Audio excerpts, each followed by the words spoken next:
Oh man, I just had a about 2 hour long conversation with my buddy Michael.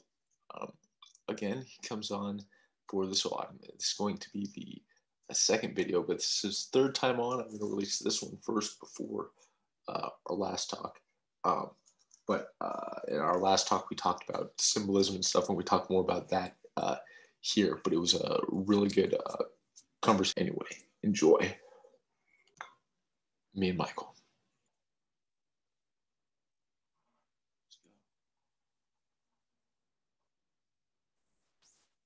Hey, can you hear me?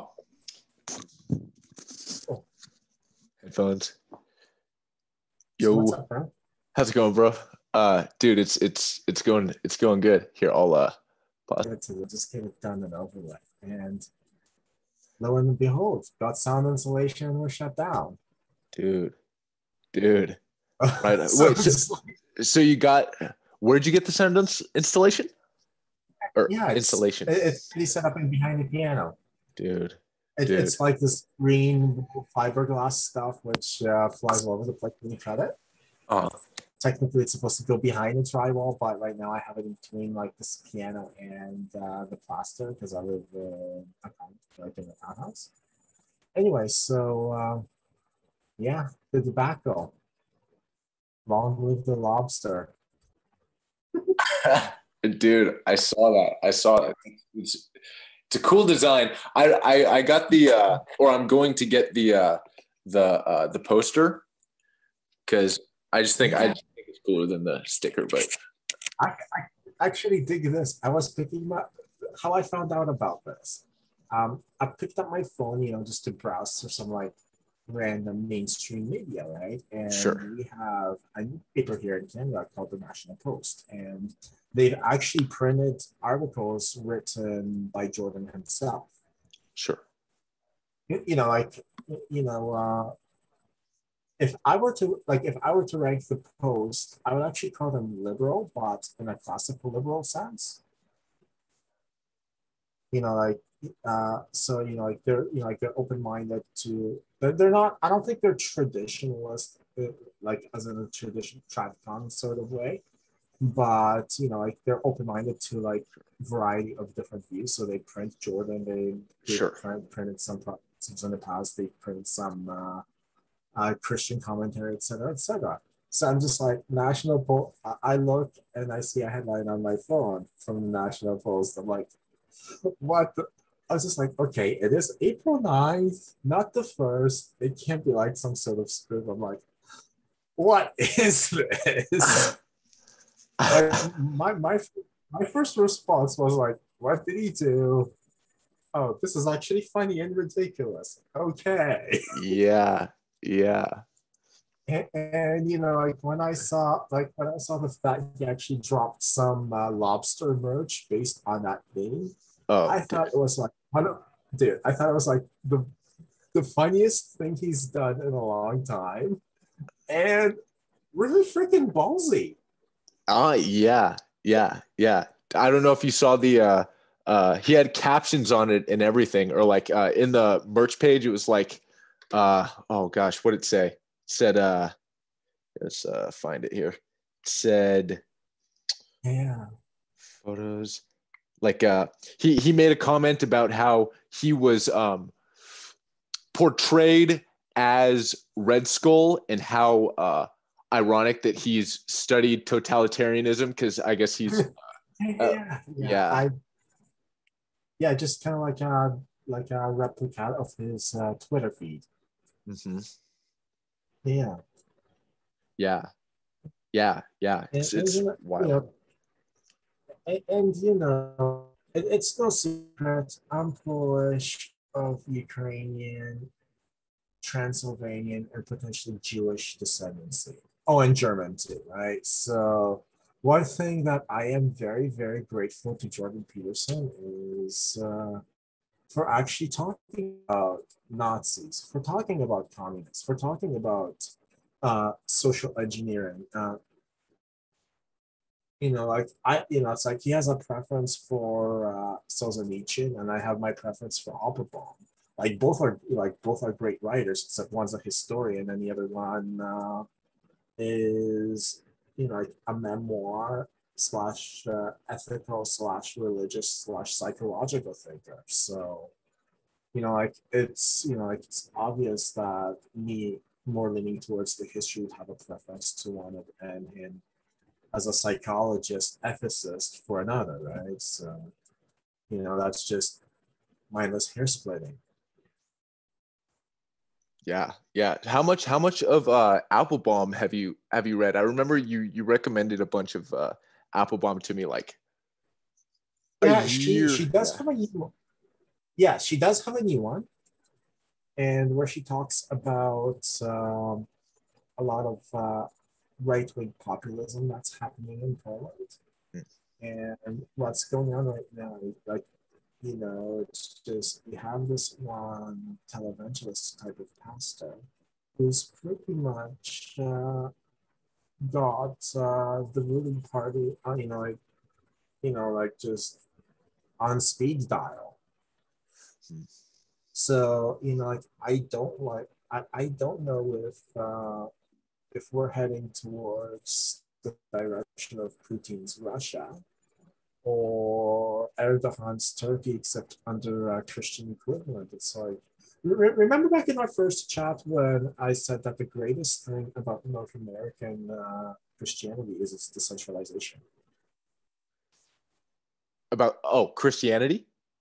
Yeah, like Yeah. just kind of like using a market analysis that like one of the best things about Christianity in Canada and in the States is that it is like okay, yeah, like you do have regulations, like you can't go around preaching like like genuine hate speech in any institution, be it church, mosque, or school, like but like within reason, like I'm talking about like objective hate speech, not like the stuff that's just pure scribbles of demagogues, right? Right. Like you can't go around saying, like inciting violence or conspiracy to commit violence against another Right. group. Right. Right. So it's like obviously like I'm definitely for those kind of regulations, but you know, It truth be allows told, yeah, it allows yeah, for more freedom of speech and the individual than yeah. yeah, and also it forces the That bothers churches into competition for one another for congregation. Like if me. like hypothetically, if I were a practicing Christian, right, Mm. and I found out that my parish was getting into some ethical murkiness, I could just pack my bags and find, um, A church like better suited, right, right, yeah, like a morally responsible parish, right, right? But like right, right. That does bring up the problem of like it's like almost like how soon should you leave, a situation that is looking, yeah, dire. So that I don't know, that question always like that's lingers. funny you bring that up. It's actually I'm gonna bring up like one of my favorite stories in Genesis. And like Peterson, I don't think the story of Sodom and Gomorrah is an indictment against homosexuality. Frankly, I don't even want to address that issue. Uh, I find it very ambiguous where the story actually begins and where the story ends. Because for me, when I read it, aside from Peterson's lectures, right, it ended with like when the daughters got the father drunk and raped them. When? At what point? Like this like the story of Sodom and Gomorrah, how Sure. he escapes with the two daughters, and the wife looks back and gets turned into salt, and he gets drunk in a cave, and the daughters rape him and have his children, right? Sure. Okay. So like for me, like the way I always understood that story was like what happens when you abandon self-respect and respect of other people's boundaries, Yeah. right? like the question of like when do you leave? Well, procrastinating gets you that. Yeah. But like in its final analysis, like that is pretty much like one of the most tragic endings if you just sit on your butt and not do anything. Yeah. If something stops deteriorating, it's like Yeah.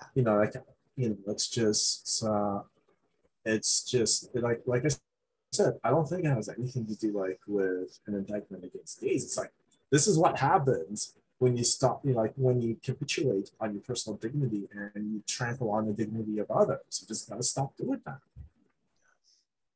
Yeah. I didn't that whole story I didn't get to the end. So that's Yeah. very Because the wild to me. story's ambiguous. It's like where do you draw the ending?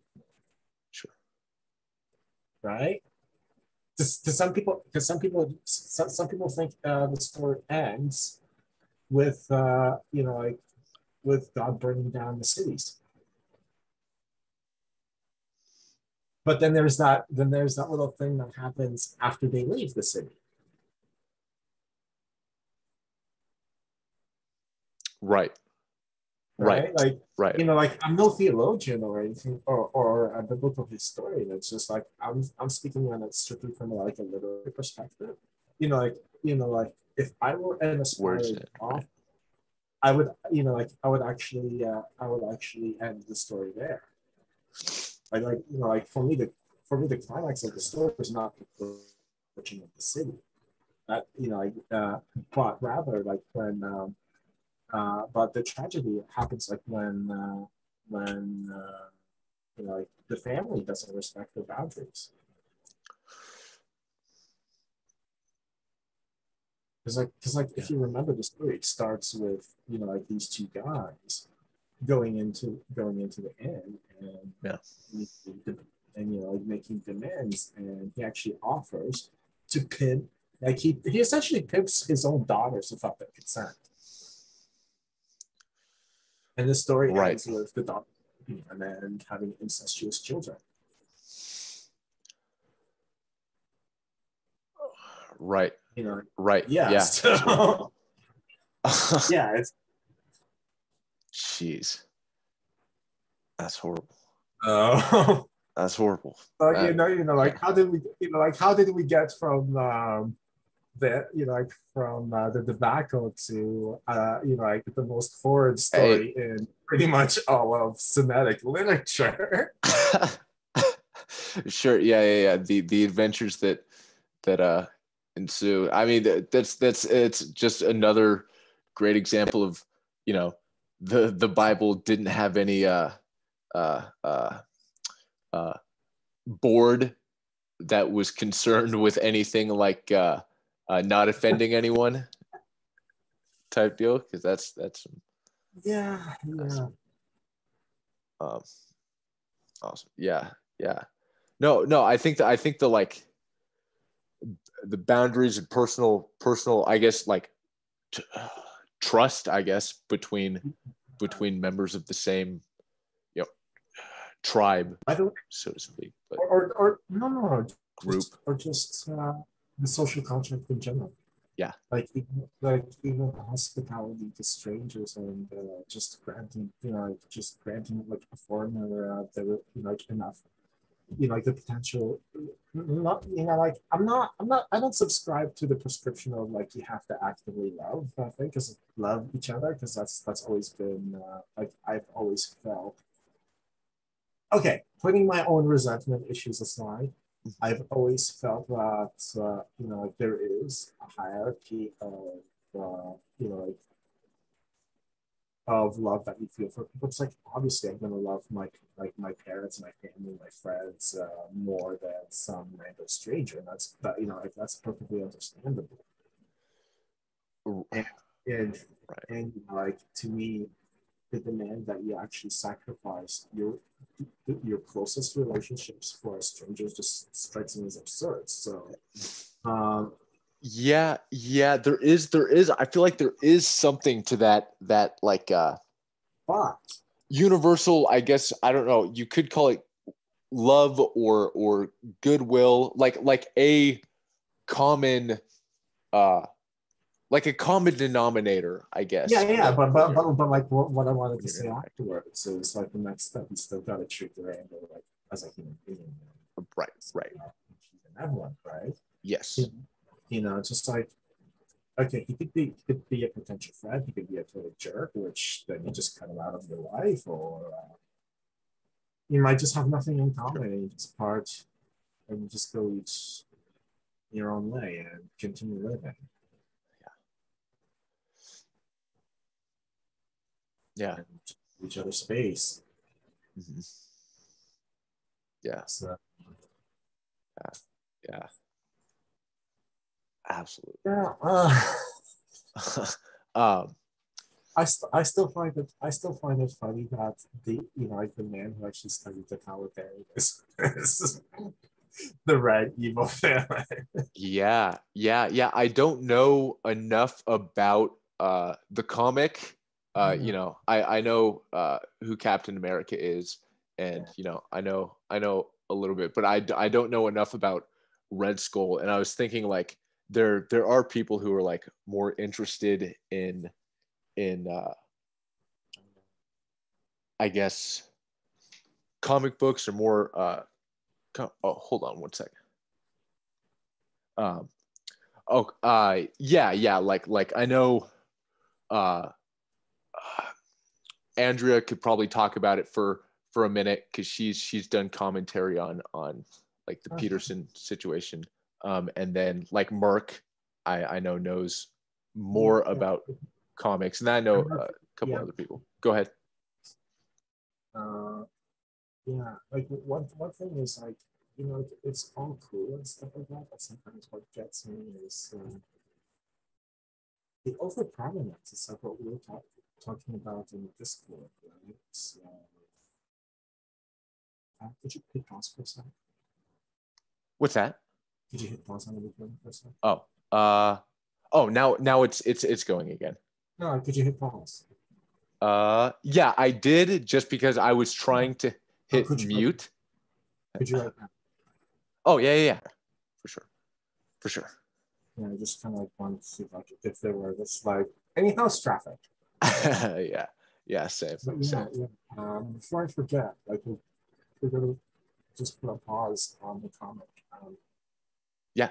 Another Canadian. Have you ever heard of Margaret Atwood? Who? Margaret Atwood, the novelist.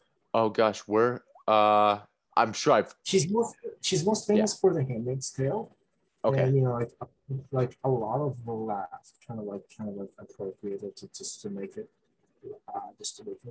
entire rad fan thing.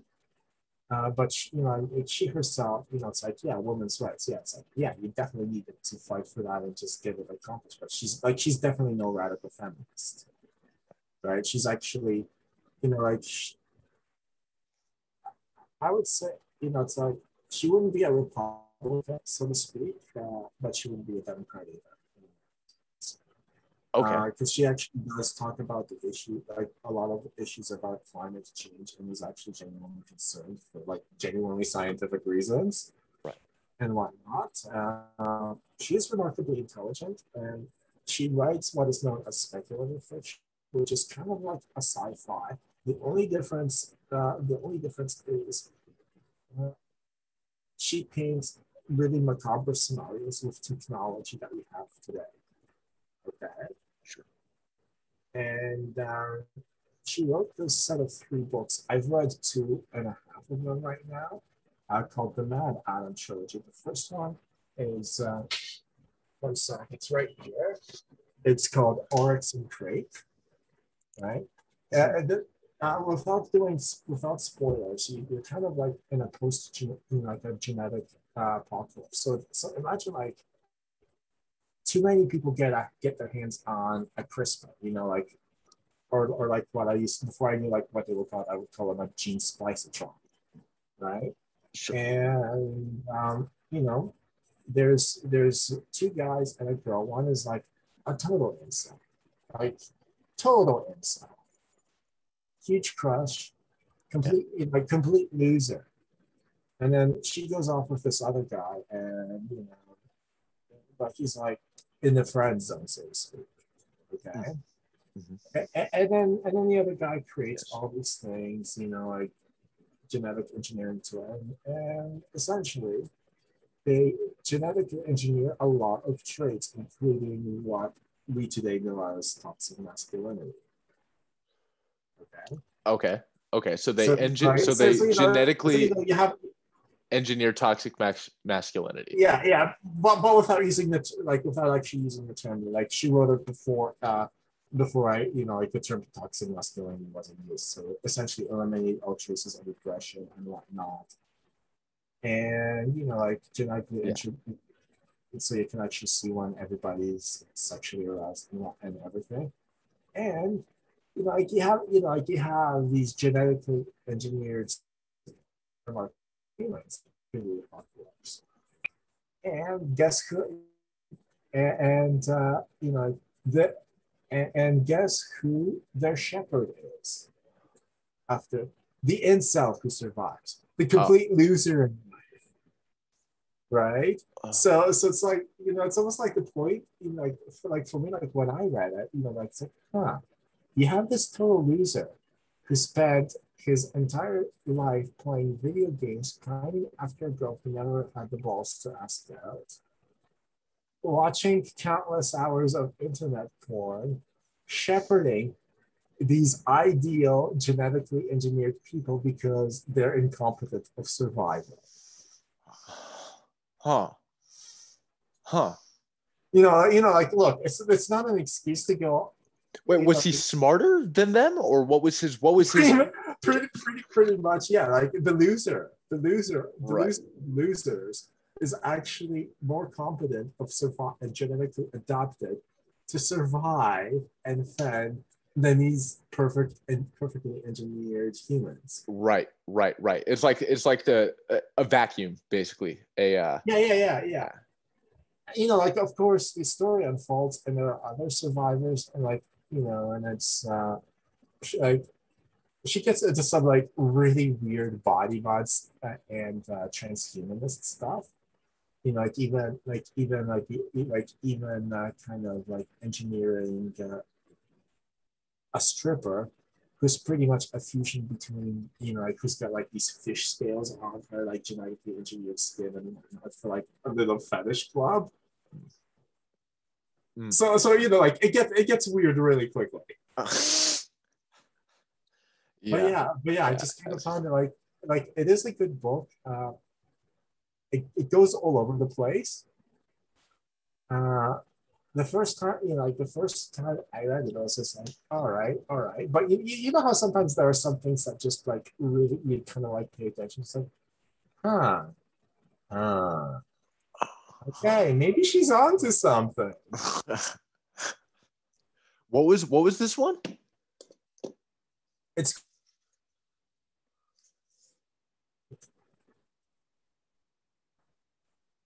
What was that? Yeah, it's called the Mad Adam trilogy, and the Okay. first book is Oryx and Crave. Okay. Also, it's like I don't want to put like interpret intent. It's just like my own interpretation of the work. Plus, the lady also has a remarkable sense of humor. Like like it's actually kind of funny. It's like in the second one. Wait. This is the best metaphor ever.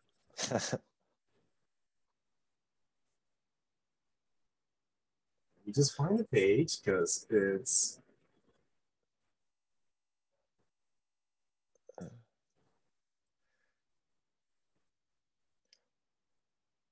okay. Maybe it's in the other one. It's chapter six. It's how she opens chapter 69. Of course, yeah. Of course. Dude, you know what we could do also, like an introduction for the people on the Bridges of Meaning, because that's mostly who like watches my channel. Yeah. if you want to say how you came to the channel or the Discord, and just anything like about like yourself that you want to tell people, maybe. Yeah. Okay. Cool. That was just, yeah. All right. So like we've met just through the Pearson circuit, and yeah, Yeah. that's pretty much it. Yeah. Came Also, surfing on the Discord. yeah. Also, I'm a weird mix because I'm not. I would actually self-identify as a liberal under Pearson's personality thing. I'm not a traditionalist by any stretch of the imagination. I do know that a lot of the Discord is Christian. I myself am agnostic, but open to the idea of God, but not necessarily God as revealed through, the different cultures. Um, and I try to take, I actually try to take a genuinely scientific approach to things. Not so much in like the Richard Dawkins or even worse, Daniel Dennett, like consciousness explained away. But, with actual scientific curiosity, like recently I was reading a book called, I'm still kind of like reading it off and on, only about 30 or so pages into it. It's called Innate Mind. And it actually reevaluates Darwinian theory because like a lot of evolutionary scientists in the early 20th century focused so much on natural selection for the purpose of survival. But the writer, I can't remember who wrote it, but he actually talks about Darwin's theory of of sexual selection. So there's another side of Darwin. It's it's not like what not only what Richard Dawkins says. Like nature red and you think wrong. Yeah, that's part of it. But there was an English theologian at Darwin's time who made an argument that the beauty of nature is to be revealed before the glory of man. And Darwin started to question that because he noticed that a lot of the most beautiful things in nature are not revealed to man, but to the members of the opposite sex. It's the peacock feather question, Sure. right? Sure. And he believed that females of every species select the males by their own standards of beauty, which therefore reintroduces the concept of free will back into evolution. Huh. Right? Because Right. Okay. right, because there is no survival benefit for a peacock feather. It's Right. it's I had a biologically dream that expensive. oddly relates, but go ahead. Go ahead. Anyway, remember that stream because I do want to just I'm curious about it. Yeah. But yeah, like the peacock feather, it has no survival purpose whatsoever. But it evolved because the peahen thought it was beautiful. Right. And that makes me think of like, okay, why do things like, Now, even here's the thing. Darwin also believes that like like the humanities, like aesthetics, generosity, mm-hmm. ability to communicate, ability to tell stories, um, came to be a prominent human feature because he feels that women selected men who started doing that. Of course, like in our evolutionary ancestors, these features like for instance, to be able to play the piano, to paint, to write poetry, etc., etc. yeah, of course, the modern manifestations, and in the beginning, these features may have been like crude, just Sure. like to be finally and charming, and it just kind of grew into this capacity to express beauty. So Interesting. from like I'm still in the process of reading it, but like my speculation is like, maybe women actually are more responsible for shaping humanity than we might actually realize. Yeah. And, uh, Yeah. Yeah. and you know what? Tied back to mythology, there's the idea of the virgin birth, Mm-hmm. Mm-hmm. right? Born of a virgin. Yeah. Yeah. And okay, so what do you think? Where do you think the virgin birth comes in? You see, for me, the virgin Theotokos. not necessarily sexual purity, but the purity of the idea. Right. And it is yes, And, perpetual virginity. Like I think that is there are women who have this quality of of it's I don't know if it's an understanding that they have or like a or something that you would call um, they're trying to model or they're modeling the Virgin Mary in their in who they are, and I think there's something very deep about that I like. Yeah, can't fully. I just think that it's recent obsession with sex. Like like I said, I think originally it was like the purity of the idea rather than sexual chastity. Yeah, You know, yeah. it's like even if like even if Mary did have a proper love life after, right? Because like some people think that Christ had brothers and like siblings, right? Sure. Okay. And I haven't. I and and okay. like even if Mary and Joseph did have kids by like by conventional biological means, it still doesn't negate the fact that like Mary represents a symbol of the ideal mother. Yeah, yeah, yeah. It's nuts, man. Some of these stories Yeah, just like yeah. blow me away. Like same way. Going on. Like same way. Like a lot of people used to think that accepting evolution would devalue, like devalue humanity. My question is, how? Like the only thing that it actually documents is the process of biological change over time. That what would destroy humanity? Yeah, like a lot of people were that like when you accept if you were to accept evolutionary theory, Right. it would actually like it would actually dehumanize people. Like maybe we could just grant the dignity to animals. Oh, here's another fun fact. Darwin actually believed that animals have intelligence, Okay. like measurable intelligence. So it's just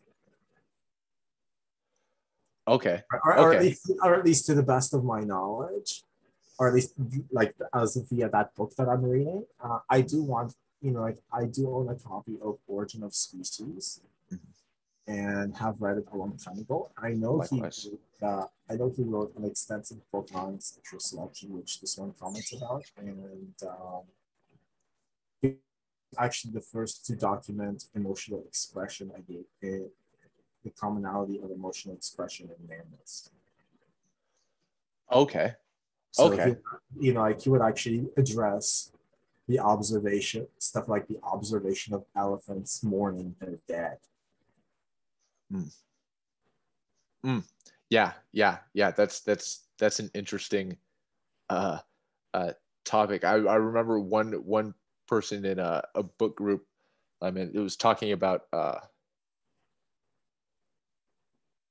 well, there's the elephants mourning their dead, and that like I guess there's myths where or this idea in ancient times that like horses, or this tale basically, like horses had enough of a sort of like intelligence or what have you. They had enough of whatever it was to where they would cry.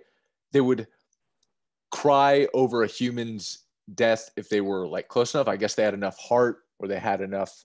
Um, um, yeah, yeah. So it's I've weird. also like I've also heard accounts of dogs being bound to their being like to their masters. Mhm. Oh yeah, and following them uh ungodly miles from following them uh through like you know the worst conditions to Exactly. get to their Exactly. master. Yeah. And like you can't really train a dog that way. Like it's not like it's not conditioned behavioral Watson Skinner type of stimulus response, right? Uh, right, right. Well, it's, you could debate, yeah, like it's debatable. Like, oh yeah, the dog, um, you fed it enough treats, then you left and it got hungry. But dogs, I don't think you know dogs dogs would are that. I don't think a dog, you know, if you stop feeding a dog, it could find food, right? Yeah, it's Yeah. like and like unless it's been demoralized and have its spirits broken, so to speak. But that's same thing you said, like people. Yeah. Yeah. Um, Totally. Okay, so animals, uh, uh, evolution. I don't know. I'm probably going to just like edit whatever. I don't know if you have anything you want to. it's just like a question.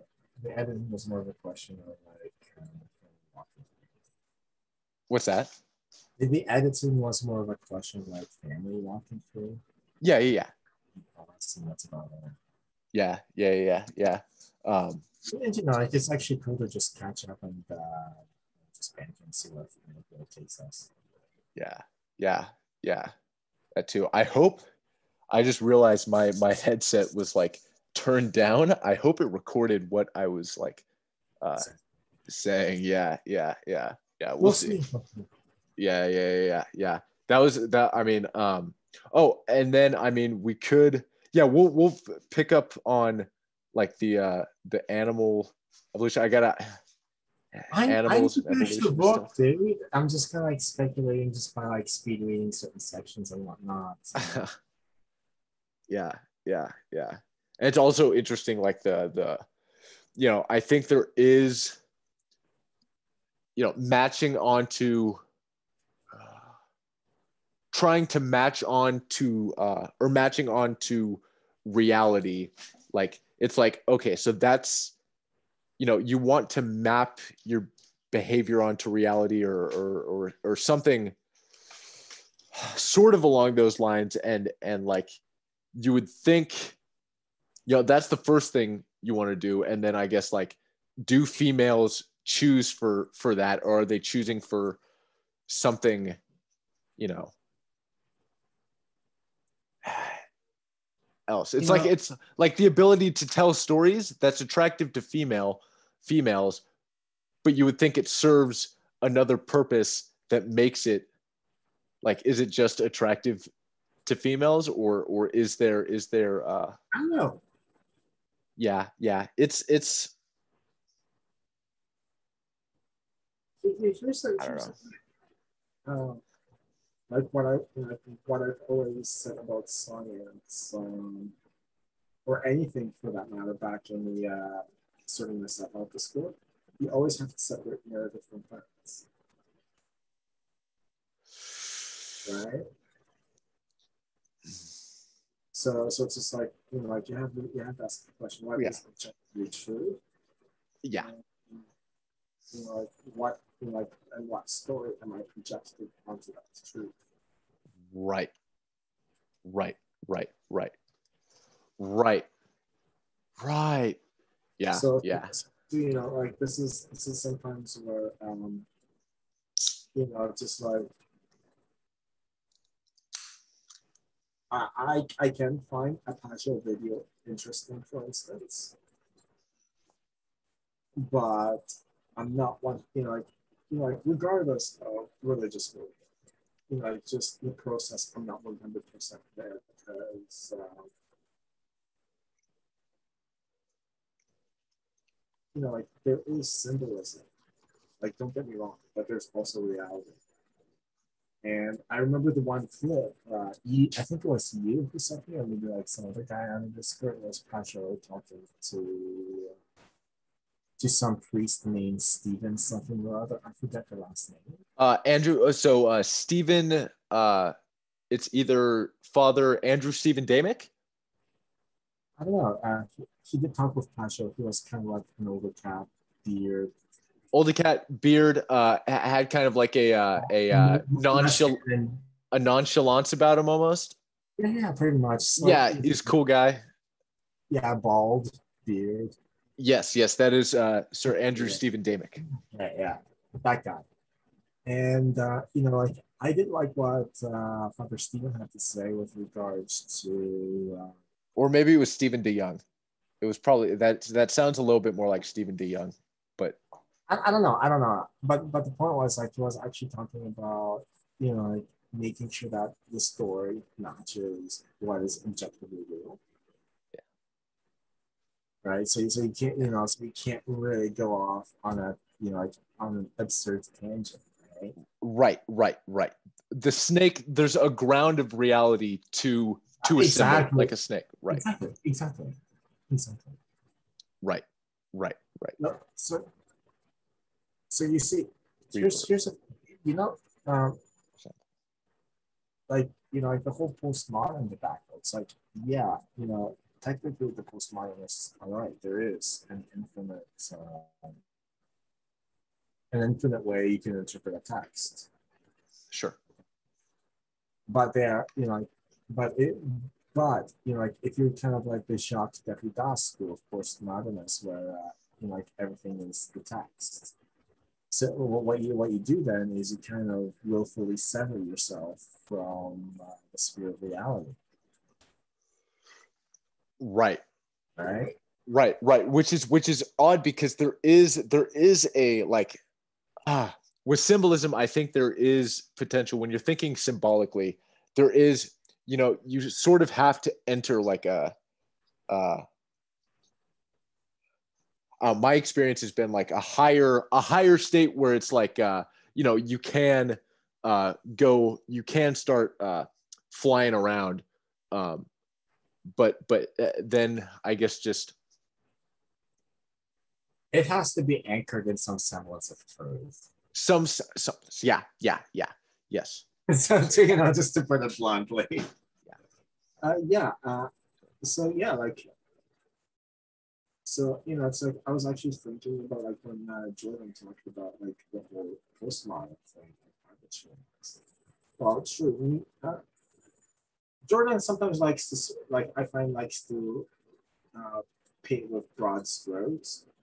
Uh, like my personal like thing is, are you familiar with field theories? uh I don't know if So yes, you are. You know what a magnetic field is? a what oh yeah, yes, Yeah, I know what a magnet. yeah, exactly.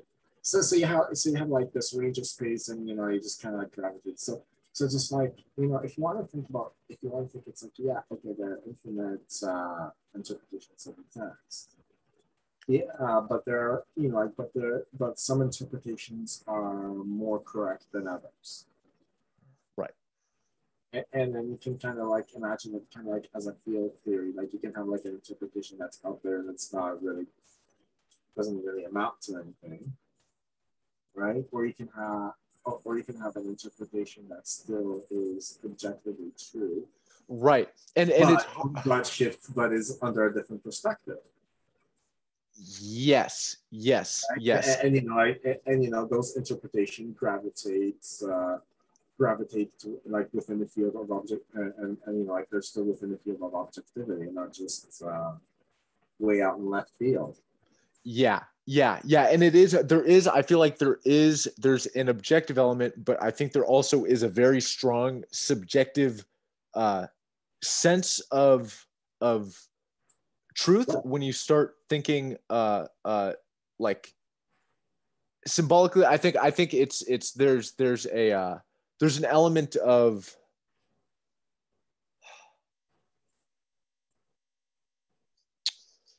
intuition, Yeah. maybe. Yeah, Or not even subjectivity, it's like perspective. yeah, yeah. I really like the using the snake as an example, or the chair. Yeah. Like me personally, I can't, you know, it's just like it could be like my the fact that I actually read a lot of science throughout my life. Sure. And you know, it's just like I was that kid who taught himself how to code back in elementary school and learned a lot of physics. So for me, the metaphor of field theory slash gravitational force actually makes more sense to me than a snake.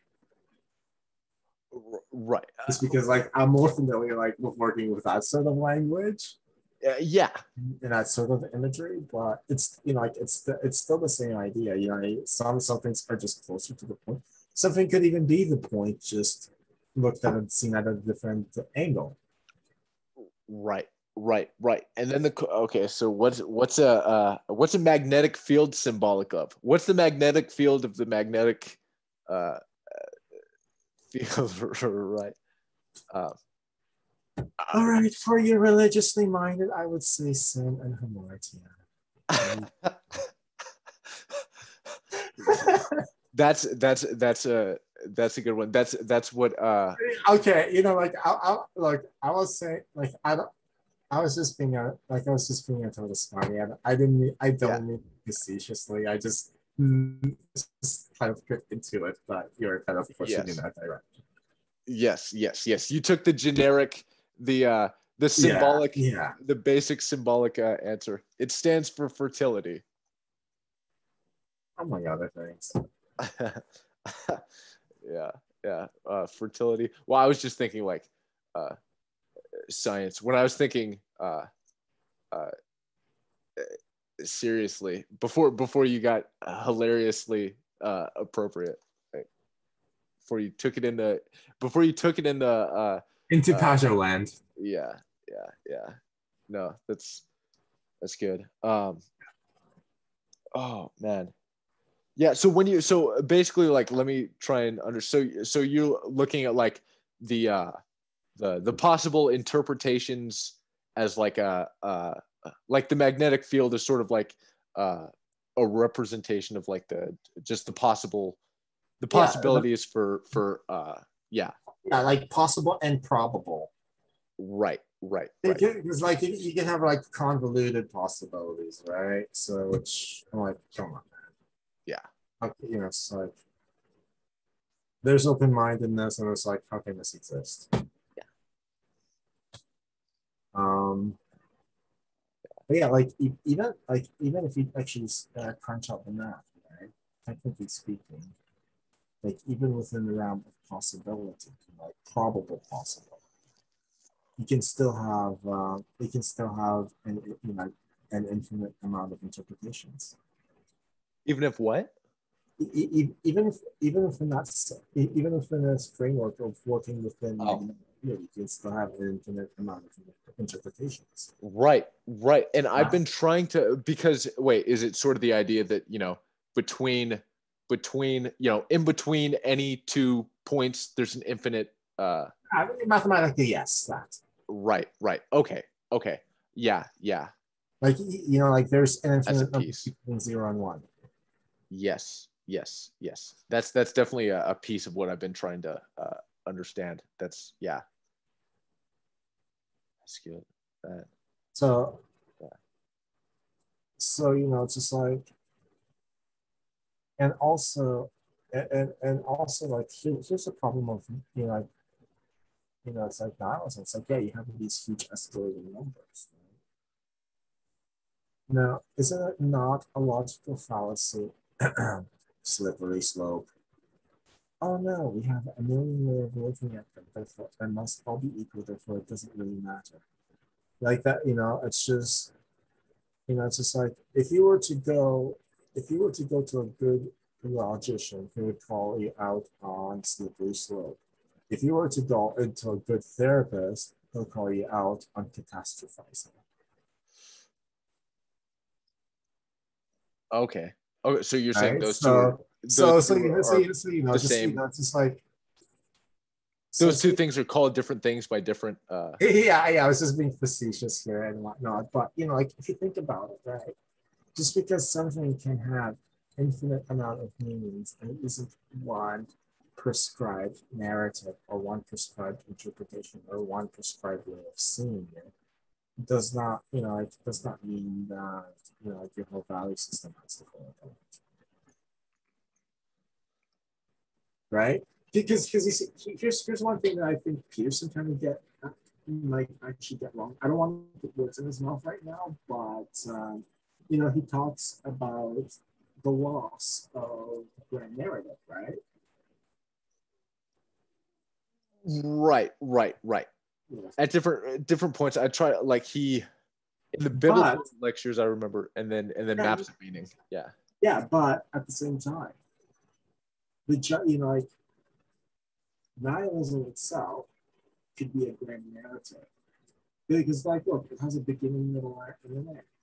So let's just say, you know, like day one, the world has meaning, everything is in its right place, order, Sure. right? Day two, something is out of place. So little, you know, like a little bit of chaos. Day three, catastrophizing over chaos. Day four, it's not perfect, therefore it has no meaning. Right, right, right. That in itself, like you can also say that in itself is a narrative script. It's not a beneficial narrative script, but it's, Yes, it's missing. It's missing the ascent or something. you know, like this is, you know, it's just like the ultimate, you know, like think about it. You know, like the whole nihilist thing like, is essentially the Chicken Little narrative. The sky's falling, Mm-hmm. right? So Yeah, yeah. Okay, so Chicken Little. I'm remembering the Disney uh, movie right yeah, now. Yeah, yeah. He thinks the sky's Disney. falling. Everyone makes fun of him. Yeah, exactly. Right, right. So now you know, like you know, like you have all the here's my thought. You know, like looking back, and yeah, I've been guilty of this. You know, like so I can always make fun of the and like the intellectuals. You know, like they sit around cafes smoking and philosophizing just probably because they're too pessimistic to even go out and try to get a date. Mm. Too pessimistic Or just preoccupied or just didn't find the you know they obviously um I don't know there's something yeah they picked up they picked the wrong by the way, ladies philosopher. and gentlemen, sitting around coffee shops and contemplating the futility of existence is not a good strategy to make friends and influence people. Right Or there's to get laid.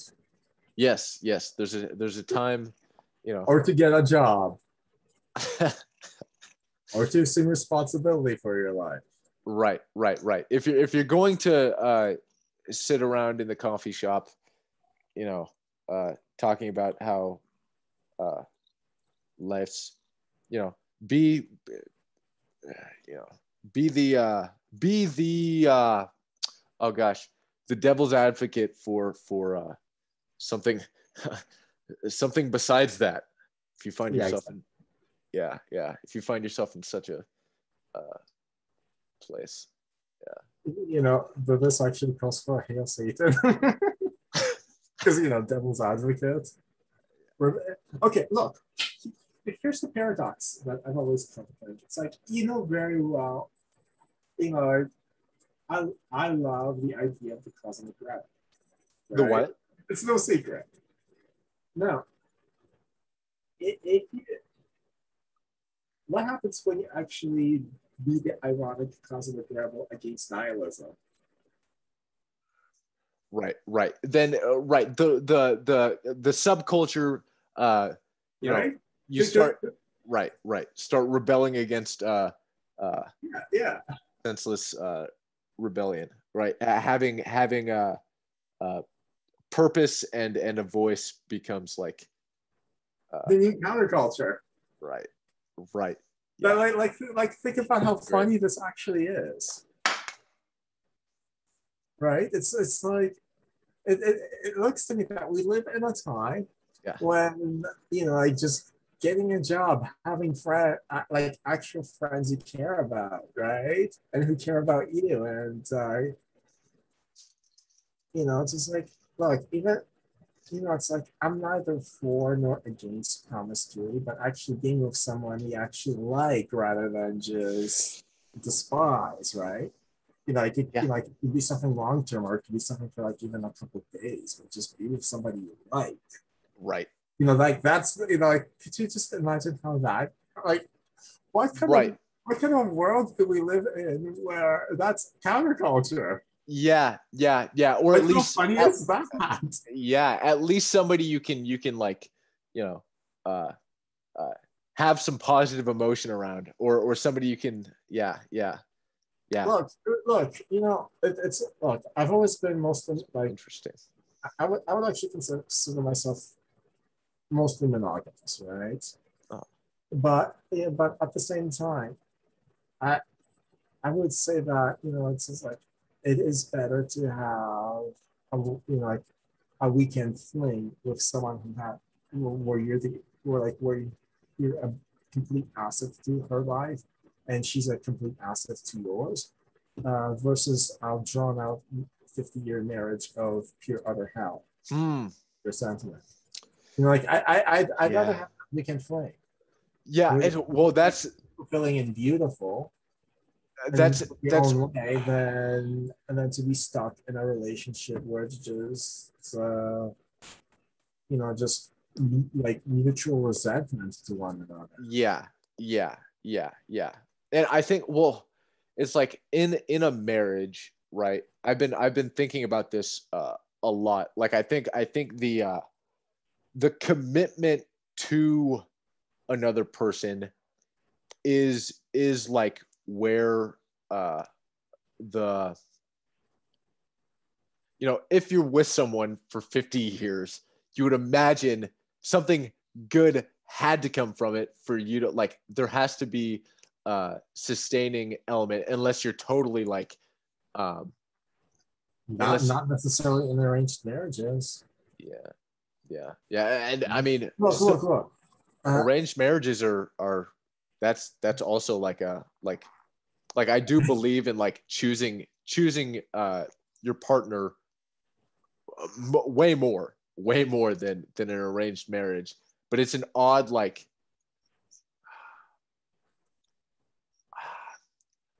I don't think there's nothing, I'm it's tough because I've thought about this a little bit. I'm definitely more for looking to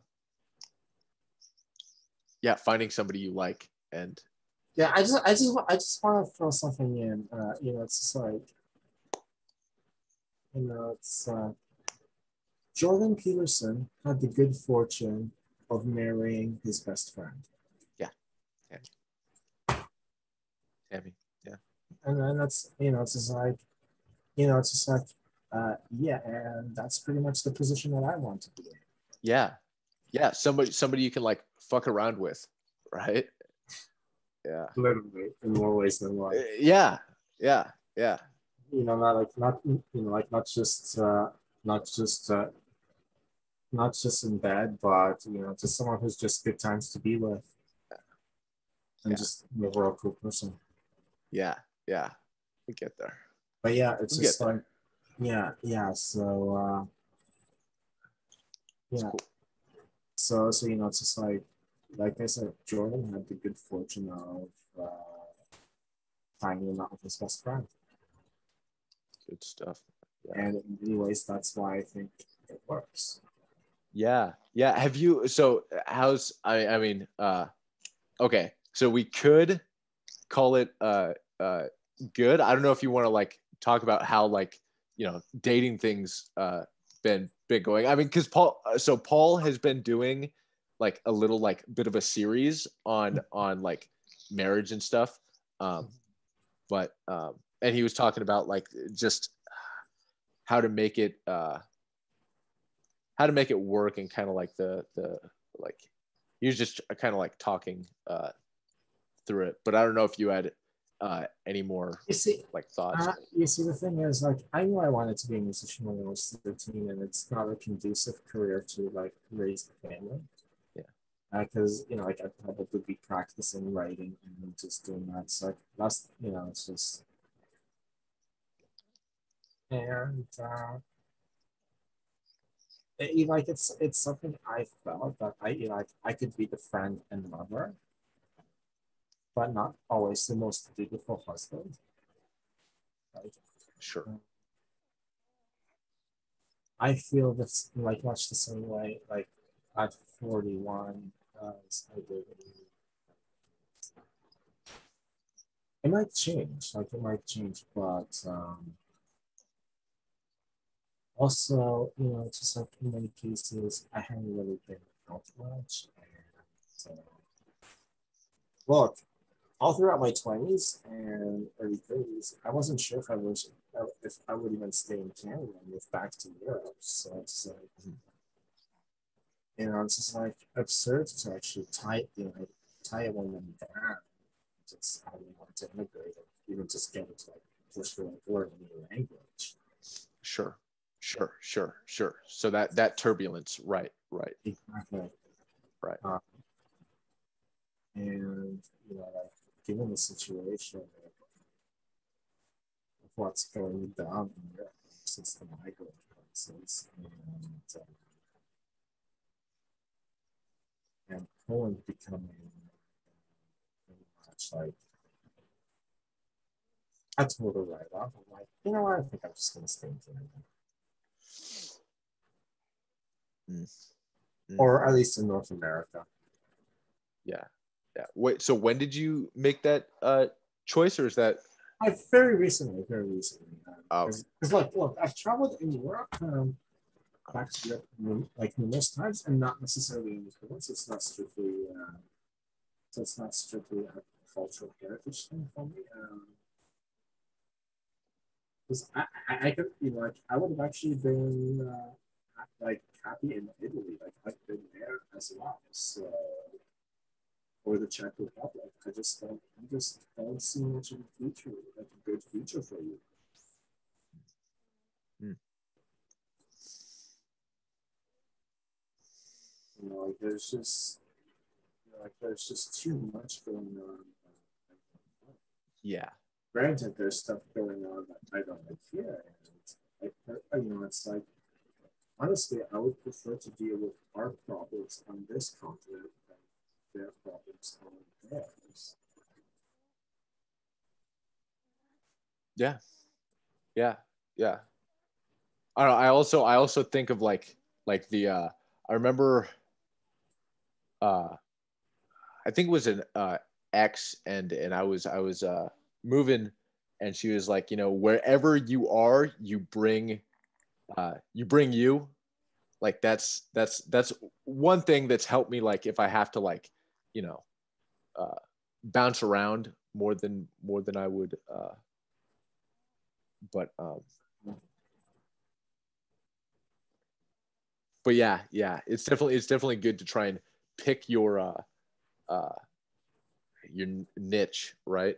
Or Yeah, try and find. and I was thinking the deciding factor was the art scene because like I felt when I was like last time I was in Europe was I can't remember when like couple of years before the Benghazi debacle and before getting rid of Muammar Gaddafi and for like the Moroccan crisis. Um, yeah, so I can't remember the exact year of that. Like it was about 2 or 3 years before that happened. And what I liked about it specifically was that I felt that there was an art for art's sake scene, which was different than what I experienced here in Ontario. I felt like that a lot of like that a lot of the art and music was pretty much bullshit activism. Right, right, right. That's my differentiation between like a real artist Yeah, and yeah. somebody I wouldn't consider a legitimate. I mean, once there's a line, uh, it's very like you. There is very little political, uh, like I don't know how much politics in a painting there would have to be before I was like, you're no longer a true artist, but I uh, probably yeah. You're a propagandist at this. I remember if it was George Orwell who said all art is propaganda. He actually does have a point, Okay, okay. right? Uh, What do you think that that point? What do you think that is? Because you're always advocating some sort of message. Right. Or you're But for me, shaping somebody's view or perception, and like, but for yeah, me, there's a transformation. yeah, okay. I'm tying one of my other favorites here. It's Ayn Rand's Fountains. Uh, Yeah, yeah. like her boundary would be Gotta. If we're having a conversation, I gotta know. have a Ayn Rand. Gotta have an Ayn Rand. Actually, she actually does make a point there, and she takes it to like almost an extreme level. Mhm. I actually start portraying your own ideas, like as an individual. So Okay. essentially, when you let other people start dictating your book. Right, I right. also, like you could also make an argument that like she was oversensitive to it just based on her background, just being a Russian Jew in smack dab in the middle of the revolution. Yeah. So is that when people Like start? do it, and her dad being like a little bit of a middle class entrepreneur. Yeah. So like the commies did not like on the entrepreneurial class, aka the kulaks. They did Sure. not like Jews, and there she Yeah. was. And also, she was also Yeah. pretty much stubborn and willful from the beginning. I think that's a personality trait. Yeah. I think that That's amazing. I think that's kind of like the trait her and I have mostly in common. Yeah, yeah. There is I something. Ayn Rand had a very very ordered mind in a lot of like respects. like I'd say. hyper orderly. Yeah, yeah, Yeah, yeah. yeah, Hyper thoughtful. Yeah. yeah. Actually, you kind of said that I have a lot of true openness. Like what allows me to do that is to actually have that hyper rationality, like that hyper rationality. Sure. So, Do you mean like the ability to like mentally organize or to systematize? I wouldn't necessarily systematize or anything Okay. like that, but to actually try to see things for what they are and just to keep my definition of concept straight. Sure. So By the way, abstracting. yeah. Like even on the abstract, it's like I find that the more precise a definition that I have for the subject, the better I am to go off on tangents and explore other possibilities. Because I always have that sort of logical loop without kind of, you know, like, like without my words tasting like these bonbon. Gotcha. So, Gotcha. uh, yeah. Also notice like like I don't do this shit to be pedantic. I do it to be precise. Mm-hmm. Right. So Yeah, and to like think think things like so you can think, right? yeah. Right. Like like remember when we were talking about sacrifice. By the way, remember our old chat from way back about sacrifice and whatnot? Right. I We talked could get about more into sacrifice, yeah. yeah. Actually, I'm not. You know, I you know I yeah. Actually, I was thinking a little bit about it. I do I do like her way of addressing the sacrifice problem economically. Of course, she does not use the word sacrifice. She uses the word sacrifice derogatorily, meaning like exchanging higher value for a lower one, which is how like a lot of people started to use that.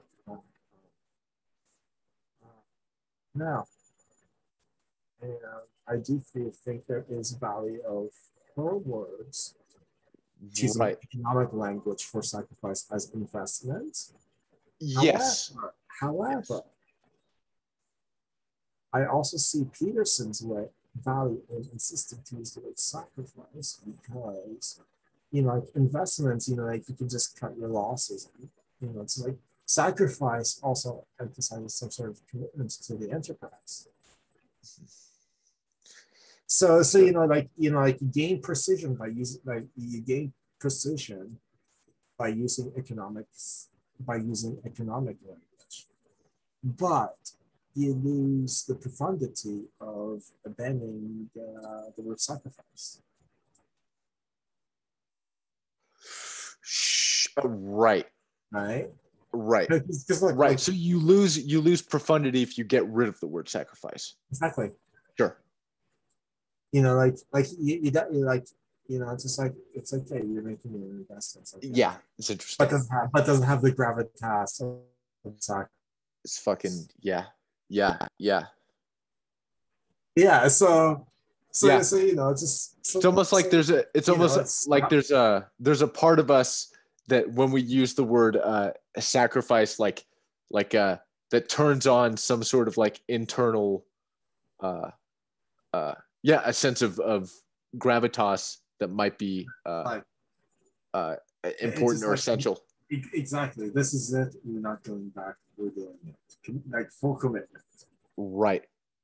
Right.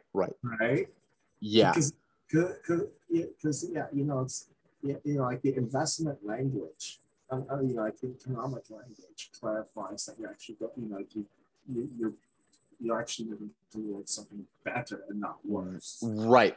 And I think that's it's for me. Returning to the religious language of sacrifice brings it's like, yes, I fucking mean this. Yeah. I was actually there's in this Lord of Spirits podcast that I've been trying to keep up and listen to. I think it was Andrew Stephen Damick and Father Stephen DeYoung. They host this. Uh, uh, they do this podcast, and they were talking about sacrifice in a way that they were talking about sacrifice. And I think like the way I think about a proper sacrifice. Well, I think properly, it's at the end of the day for me, it's like an energy in, energy out. Like that's an investment that I like. It only seems proper at the end of the day. It's like uh, energy in, energy out, like you want to like you know, to invest in things that will allow you to do things still once you're done, or allow you to do Mhm. more, or give you more energy, I guess. And that's sort of like my, I don't know, that's the I, one. I, I have a question for you. Okay. Okay. Okay. Possible that people like myself, Brand, and, and others who were either born in communism or to parents of communism have a certain aversion towards sacrifice because you always heard the terms like for the good of the cause, for the good of the cause, and you just have this sort of fun. So you Right. just kind of like have the aversion to that terminology, Mm. and therefore you actually develop a very strong economic which kind of like reject the idea of sacrifice. But as such, but you still talk about the idea of investment and delayed gratification, but using different terminology. Right. Right. And I think yeah, yeah. Because like I'm looking at her history and it's just like it looks actually lost, but you could say that my grandparents lost some property in Ukraine just based on the distribution. Mhm. Right? It's just like grandpa's just could have been a kulak who got away. Yeah. Yeah. Yeah. So Yeah. just I'm kind of like thinking, so maybe I get her more because like, I wasn't inside, like I was born into a hand of communism, and one was never really truly fully communist. It's like we were like the Okay. party guys, right? Like if you have like think of places like Albania, like you have Edward Hofa who actually thought Joseph Stalin was a softie, Mm. right? Like you actually have guys, I mean, like yeah, who actually think like like one of the biggest goons was to ever live was a softie that we used Right. to hardcore. Oh, oh, I've got to go in like probably like 5 minutes, probably.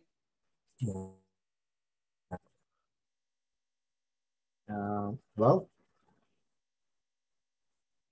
okay, cool. Yeah. Okay. Anyway, we just got digressing into sacrifice and like just the semantics of it. Yeah. If the But okay, so you're okay, you mentioned it in the other video. You were talking about your grandfather and like your family's. yeah, just now, yeah, like it's like I kind of like a mixed bag, like Polish, Ukrainian, German, and just kind of like running amok and trying to find a place. All this garbage happening. Okay. Okay. Yeah, so I mean, is there like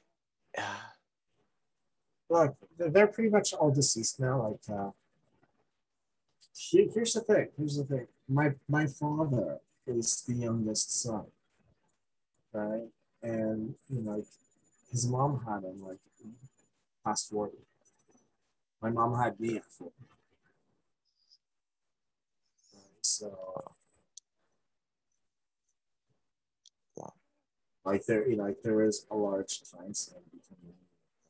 It's like, yeah, I got to know my paternal grandmother because she lived to be close to 100, like 100. Jeez, man. That's Right? that's that's cool. That's Yeah, awesome. and like my grandfather, it's like being like the Polish Ukrainian guy that I was telling you about. He died when I was 4, like in his late 70s. Mm. I think he may have actually been diabetic or something like that. I think back a bit, but actually had access to medicine. Yeah. Yeah. Dude, what did I don't know, what did your family like do like when you were growing up? Like what were they My mom was like both of them were essentially engineers. cool. My mom, Okay. like, after we immigrated, worked like retail and factories and stuff like that. My dad actually managed to score a job in his field, which is like electrical engineering, and kind of trained himself to computer programming. And I would actually kind of like play with a lot of this stuff and then just figure stuff on his own. Mm. But in the essence of things, if you know, like, weren't that organized, my mom's dream degree would have actually been literature. Oh wow. My dad would have probably been a forester, A like, Forester? yeah, like nature boy. Sh- sure. Yeah. Sure. I don't mean that to be like demeaning or anything like that, because like I like checking him out like for walks into the wild. I think that's way cool. But anyway, getting back into the sacrifice thing, you mentioned one point that I do want to get across is the whole Cain and Abel. You do Right. realize that Cain and Abel is not really a story about sacrifice but resentment. Yeah, yeah. Well, Like yeah, escalated resentment. yeah, I You think know, it's a like little bit of on one side, this is about the sacrifice, but you know, yeah, it's about like almost so you have the sacrifice or him making the wrong sacrifice, right? yeah. And and then him having an emotional reaction. Um, Mhm. Actually, one of the books that, you know, it's one of my favorite books actually is a retelling of King and Abel generations. And it's actually on Jordan's reading list. Steinbeck to Eden. okay, okay. I've seen I think I've seen part of the movie. The movie is actually great. It's so good. But one thing, the movie itself deals with the most contemporary generation of the 50s. It deals with Cal's life. There's also three more generations before that. Okay.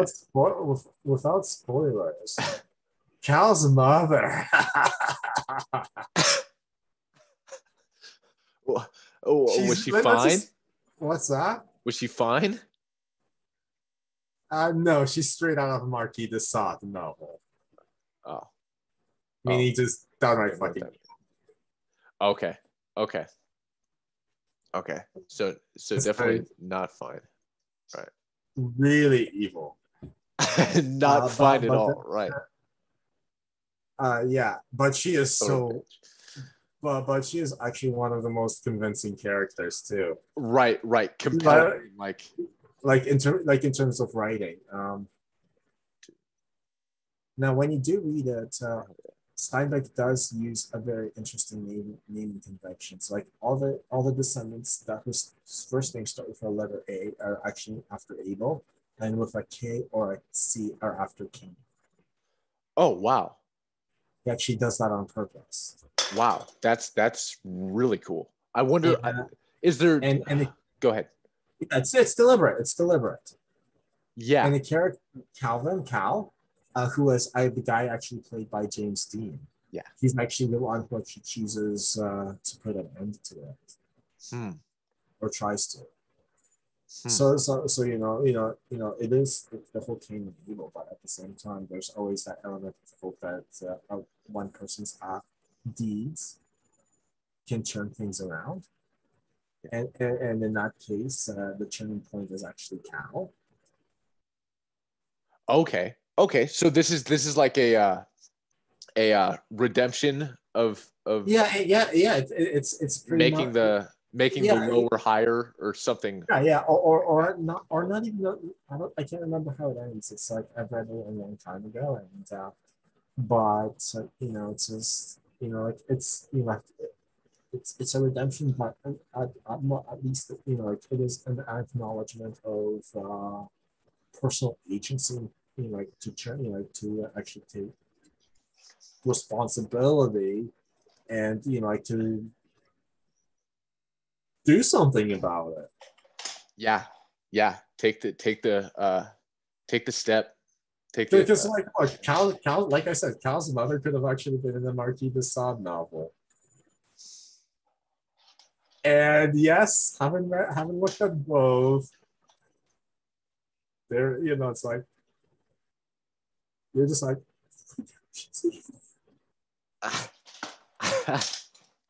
dude, I'll have to uh I was just hanging out. My mom like showed up with the East of Eden book, and yeah, yeah. yeah, yeah. I'll have to like check that. Also, and that's actually one of the few times in literature where I'm not where I will say openly that the movie is as good as the book. Yeah. The only difference is like the book itself, it covers 4 generations. The movie actually only focuses on Cal, who is like a member of the youngest generation. Okay. Okay. Okay. I'll have to. Yeah. Yeah.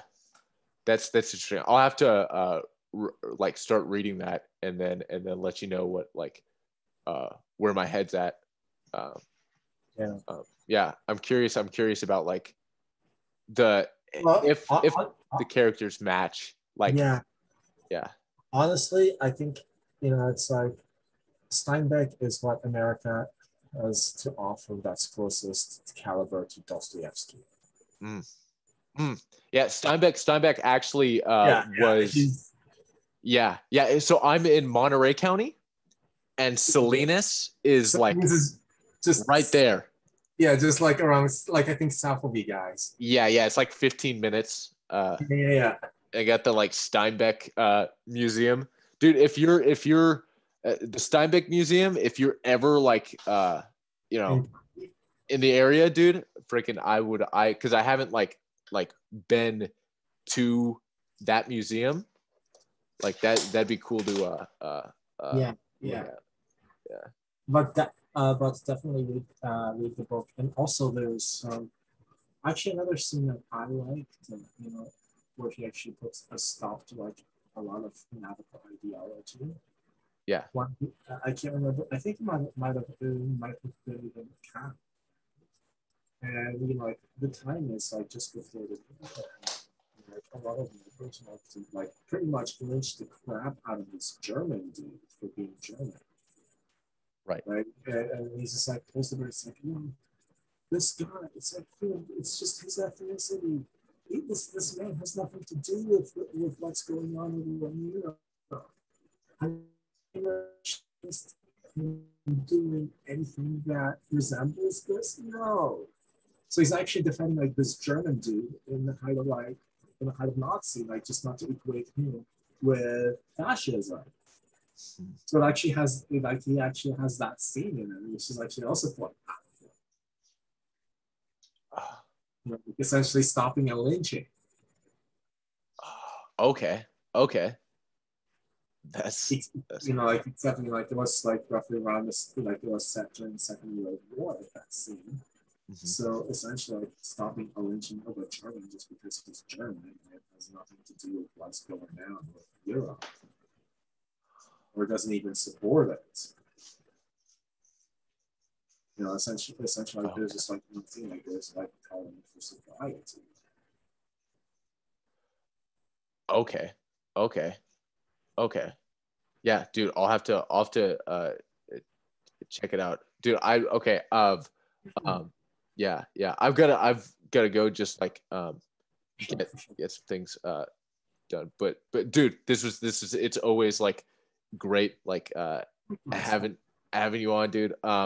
And yeah, if yeah, I'll let you know how the reading goes.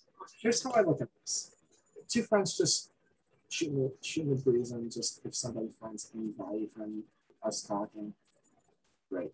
Yeah, yeah, yeah. That's my mindset for this.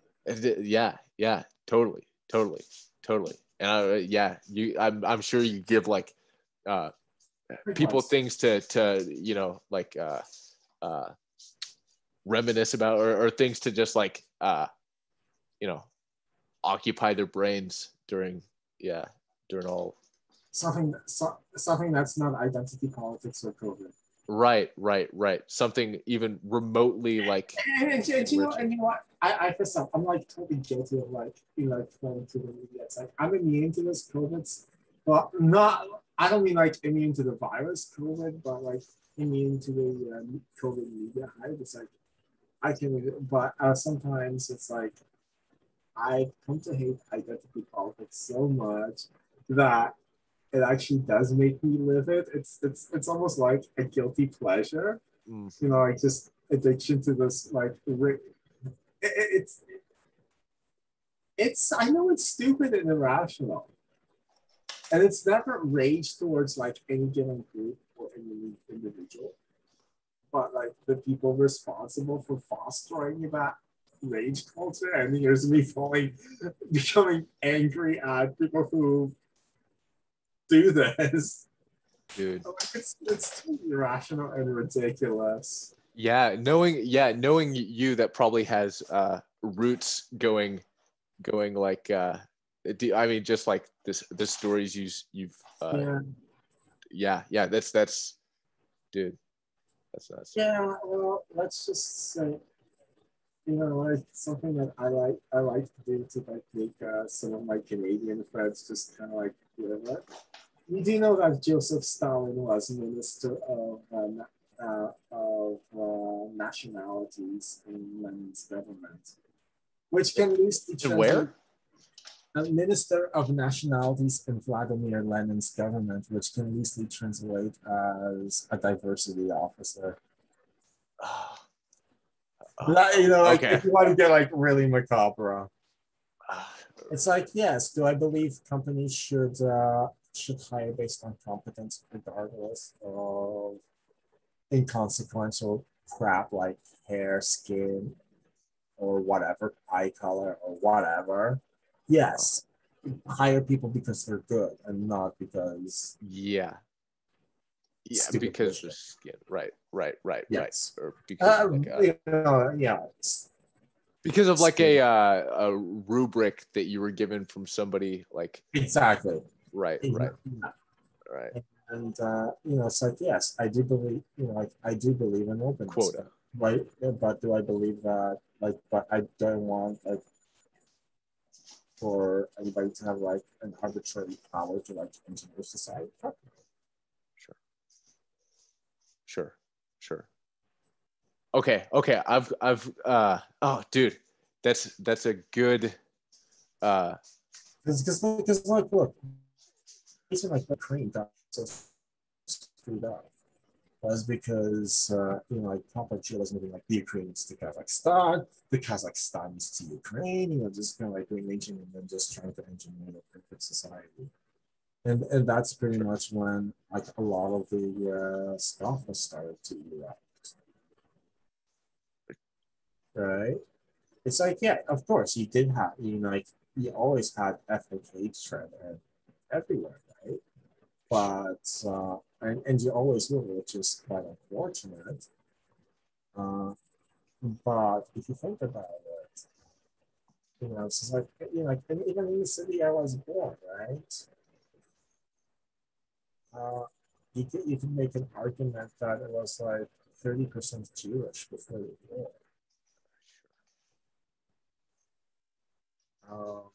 Okay. You heard as much German in the streets as you did Polish. It's like, yeah, there were people who were annoyed by that, like everywhere else. But like in Polish, it was Napoleonski Germanego, which translates to like it was in a broad daylight. It was like completely open. It's like it's just like even when I went back to my hometown like about 10 years ago, I was sitting in a hotel lobby, and this guy was just reading Die Welt. It's like the mainstream German newspaper, and it's like nobody found it. It's like it was nobody really found it audible. Sure. It's Okay. oddly enough, it was like I traveled with my sister, and it's like and then she kind of like had a little bit of the Canadian touchy identity thing going through her education. And she actually took Okay. my comment as some sort of aggression, like, no, it's just like our table's next to the German dude over there. It's like, oh, how do you know? It's like, it's like, okay, he's reading Die Welt. Like, how obvious could it be? It's like talking in like in like perfect German on his phone, right? So seriously, we just got a table next to that guy. That's all I'm trying to say. And it's like Sure. I didn't hear his face because I didn't see his face because like I just heard his voice. Like if he had like newspaper like that, and he was just like like just conducting business. Yeah. Yeah. Yeah. It's cultures. I know, and it's just like who cares? Right. Right. Is I mean, as long as I don't know, they're observing. I know, but you know what? It's like it's just like what I'm trying to say. It's like right now, if you were to go back to like even today, like after just kind of like not for right wing, like you even have debates right now, like who's the last, it's like gangster rap, who's the last real N word alive, right? Like who's the last real Polak alive, like, and you go from Right. where like nobody cared into like Right. people care much about this stuff. Yeah. Yeah. Yeah. And I guess like By the way, just a heads up. gangster rap, dude. Yeah, we need to wrap. I would probably pass the last real Polak alive test. I'm too much of a mutt. Good to okay. Good to know. Good to know. The last uh the last alive. I'll make sure to edit Like, like yeah, exactly. Like, seriously, my grandparents name was Hesse. you go. God. Yeah, yeah, like, like, my grandmother's name was Hesse. Like Hermann Hesse, the author of Steppenwolf. Okay, Right? I'm not.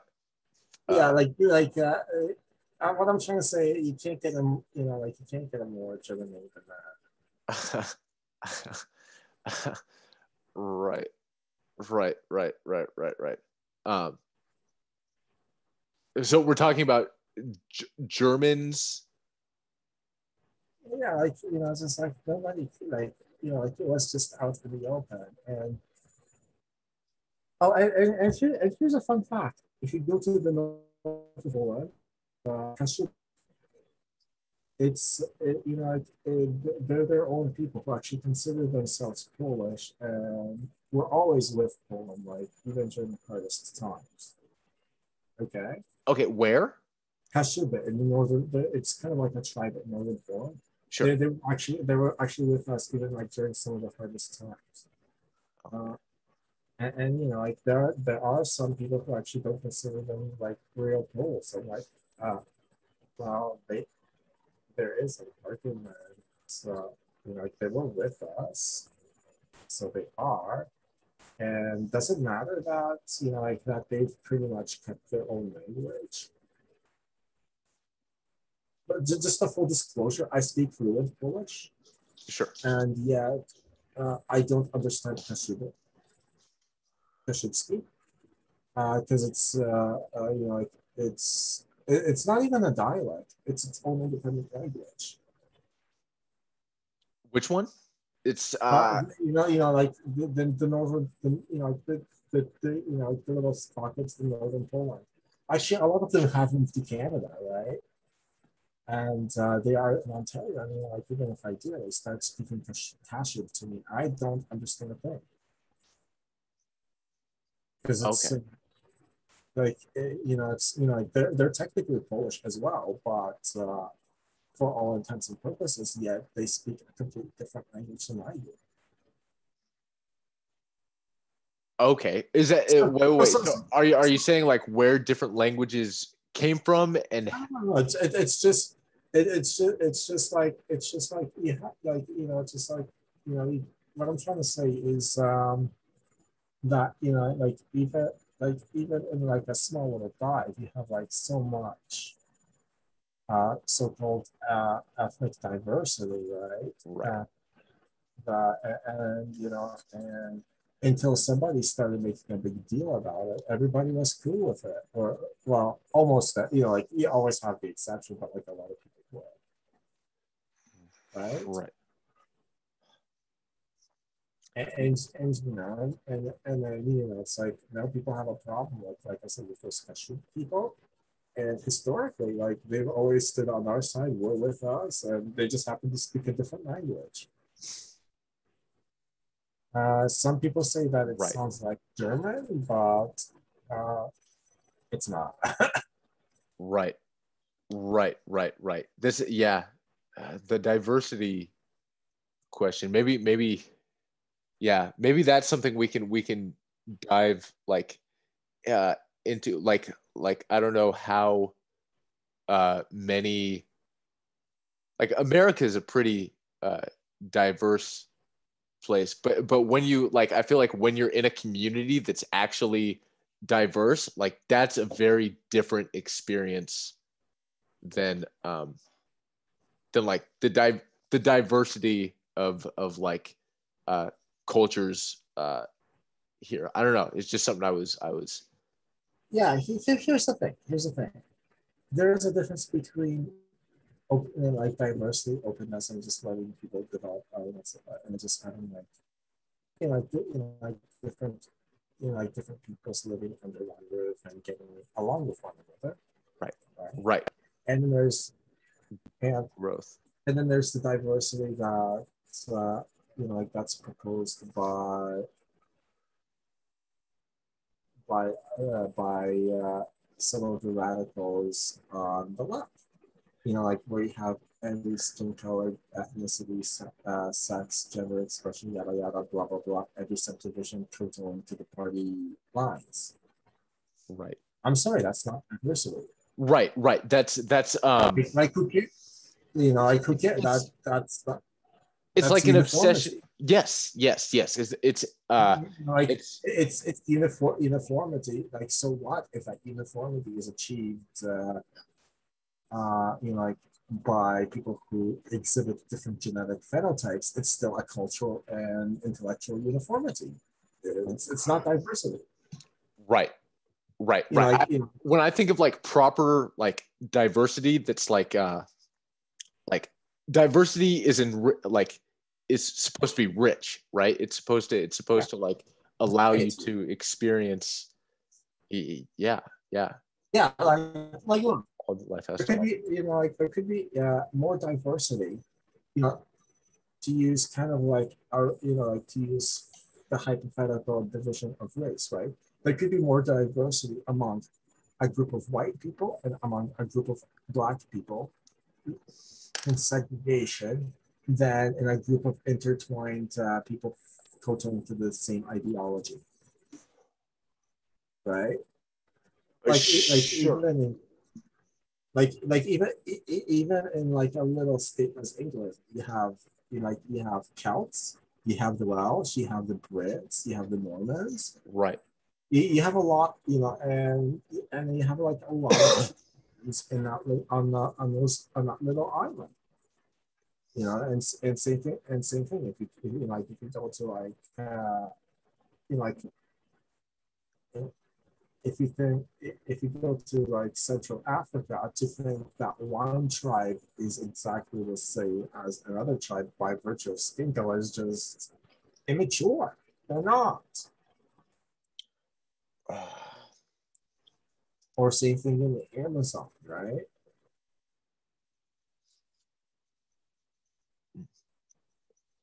So Yeah, yeah. Um, dude. Okay. All right. So diversity, and like cultures. I'll have to re yeah, watch. So like you're basically like touching on like the difference between like, you know you can have more diversity in what appears to be something less, like by right. today's standard, less diverse. Yes, yes, yes. So that could be like diversity of ideological or perspective, right? Different. Yeah, diversity of thought, diversity of culture, Yes, diversity of expression. yes, yes. And Because something like, that yeah, appears less. because like the point Diverse. that I'm trying to make is like what we see as prescribed diversity isn't. It's actually a form of, like it's in many ways it's a form of uniformity. You just get all the different people of the, like from different backgrounds to abandon that, like their, like what makes them unique and what makes them different. Like it genuinely makes them different, like not just, like lame superficial genetic phenotype difference. Right. And have them be uniform in thought and expression of thought. Right. Right. So Yeah. Yeah. Dude, okay. I have not all right, we'll have to pick up on that because I haven't thought about this um yeah, recently. It's like my brain's like yeah, right. yeah. I just haven't thought of this recently, but And that was just kind of like one of those spontaneous digressions, right? yeah, yeah, yeah. No, I thought it was good. I think we can like talk about that more I like don't know. I don't know if much more needs to be said. It's just like we need to like define our terms. yeah. Mm. Meaning What okay. I think like what do we want a diversity of? Right, right. Diversity of uh thought and like I guess Yeah, and the thing is, we have to bring back, and then we have to bring back the Sodom question. right. Meaning, I mean, we still need to respect our boundaries and other people's boundaries, Sure. right? Sure. And Sure. Sure. like it's like we're told that diversity is good, but diversity and inclusion could also mean the inclusion Of that of radical ideas, communism, yeah, fascism, yeah. And then someone get jihad, like jihadism, et cetera, right? yeah, you invite someone in and then they end up eating a bat and then everyone, then you have COVID and Now then you have an Aussie concert. yes, yes, yes. Which I mean, which no, no. I forgot how people said that COVID came You about know, what the legendarium. there's a conspiracy theory about everything. Yeah, yeah, yeah, yeah. Yeah, Yeah, there, there's a conspiracy theory. yeah, yeah. Well, okay. And I'm sure they'll come up with um Yeah, something, some grand COVID uh yeah, yeah, yeah, or something. yeah. Honestly, well, what I personally think happened is that it could have been like a lab experiment gone wrong. Right. Okay, Yeah, yeah. because That's what I'm hearing. look, it's just like Not ready here's to the throw it out though. it's like yeah, I like China's government structure, not particularly. Sure. Are Chinese people evil? Fuck no. For the most part, no. Right. Right. Right. Right. So I am willing to give I them, like Chinese. like good faith and say that it was kind of like an accident, or at like at worst, it might have been kind of like one of those things that the government was working on something demanding that they push production, something like with Chernobyl, right? Sure. Like what happened was it's like the Russians weren't working on some sort of nuclear weapon in Chernobyl and it went off. No, it was just the necessity to meet quotas. So like maybe the Chinese had something to do like like the necessity to like meet quotas for like a certain form of they were working on some form of generic immunization and just kind of like fucked up and got out of control. So Sure. like a lab experiment gone wrong. Also, other speculation is we in the West are equally guilty of this as the Chinese. It has to do with the way we farm meat and antibiotics, right? I actually think like a lot of like a lot of the avian and swine flus that we had in the past were just the result of feeding like our animals that we use for food with and feeding them with a lot of antibiotics. And like we just develop immunity and then just the germ falls off and like nothing can kill it, right? Right. So Right. Okay. I do have to sure. run now. But yeah. Okay, so dude, we'll pick it up later for sure. Just yeah. If message me if you ever Cool. have any thoughts yet, Discord. Okay. Definitely. Um, dude, have a good night. Yeah, you too, And man. yeah, thanks for. Yeah, write me about that dream sometimes because I'm curious. Because we figured out. Oh, yes, dude. Okay, all right. I'll just here. Let me stop. Okay, so it was a dream with um I remember it was Holly from the Discord. She was looking down on me at one point, and I was like this. She was basically just like uh, admiring what like I had become like this beautiful thing, and she was just like admiring like the beauty that was I. It was really it was odd. It was odd. Yeah, I here's the thing, like I find Holly to be a little bit weird on certain things because she finds beauty in the most absurd things. I'm like, yeah, about that being beautiful. I'm not actually, I'm not saying this about you or anything like that, but Right. So I yeah. like he strikes me too much as one of those skippy chicks where you can just draw someone getting decapitated and mutilated, and like Joseph Mengele's laboratory, and she'd be like, "Well, that was beautiful and expressive." Right. How Maybe I'm completely misreading the woman, but that's yeah. sometimes the vibe I got off of her. Yeah. I love Holly. After yeah. But that was basically it was after the like the whole sorting myself out stuff. It was that was interesting. It was crazy. It was crazy. But yeah, so that's the dream. And you can message me if you have any like Yeah, thoughts or anything. I thought it was more like humorous than anything else. Yeah. Yeah, so Okay. look, sometimes dreams are entertainment. Yeah. I think they give you things to chew on, or they entertainment might be a good way of But like, come on, I've had a few. Like, I don't know about you, but I've had a few things yeah. that that was amusing. What? Like I remember, like I can't remember the exact ones, but like I remember like what came like oh, that was actually kind of amusing.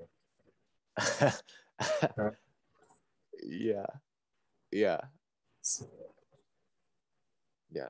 Dreams can and do many things. But yeah, dude, I really like talking about this dreams. band. Yeah. I don't know if you have like a uh do you have like a theory of dreams or anything real quick, and then we can put Yeah, I a do. pin in it. I do actually. Yeah, like what do you think dreams are generally about, right? Or what do you think's going on? Uh, okay. There's.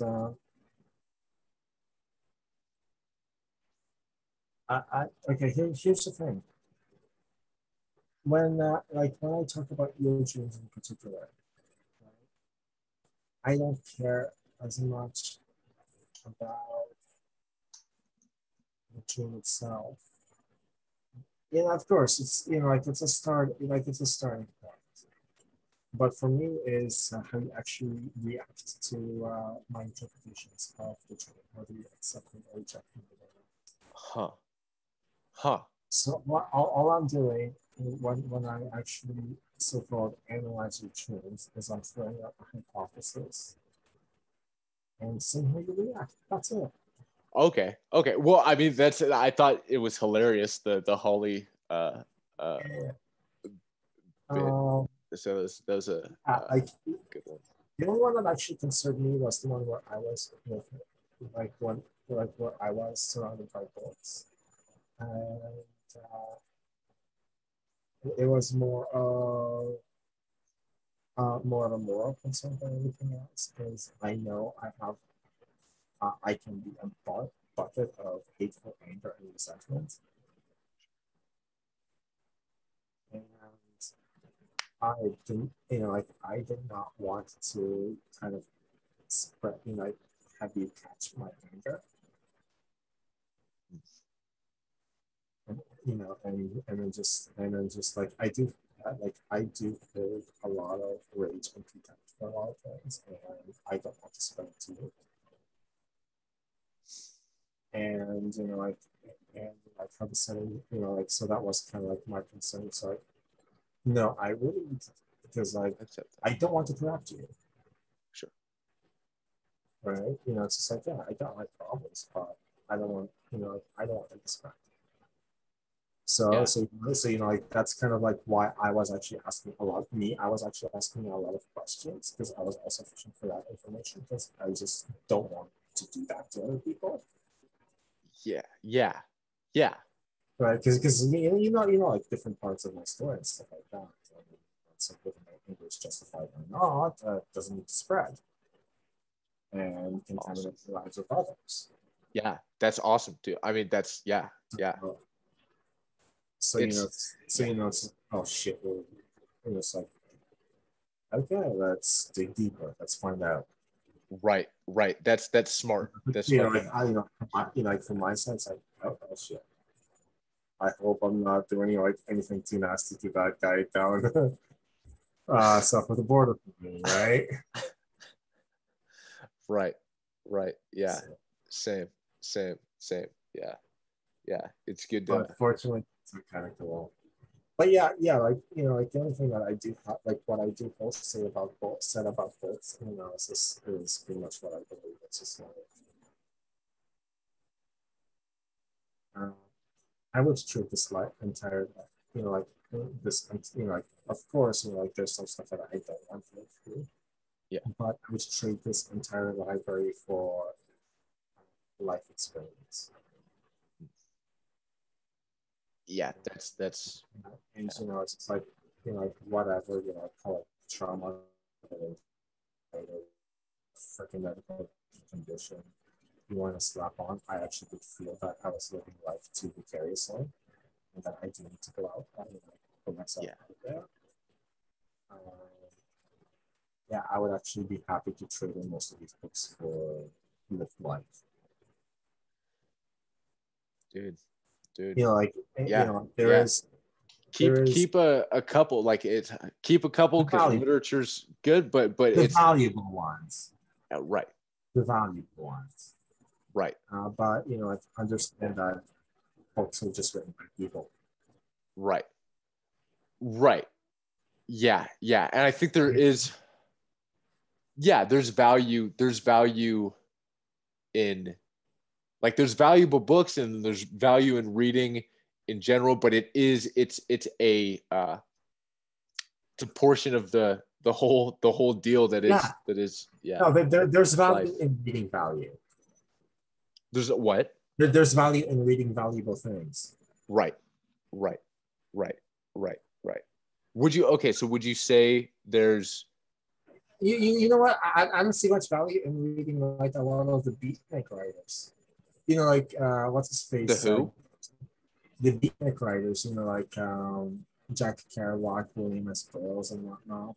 Mhm. The only thing that I got from William S. Burroughs' Naked Lunch is like, okay, Sure. you like fucked up images, gay sex, and heroin. Good for you.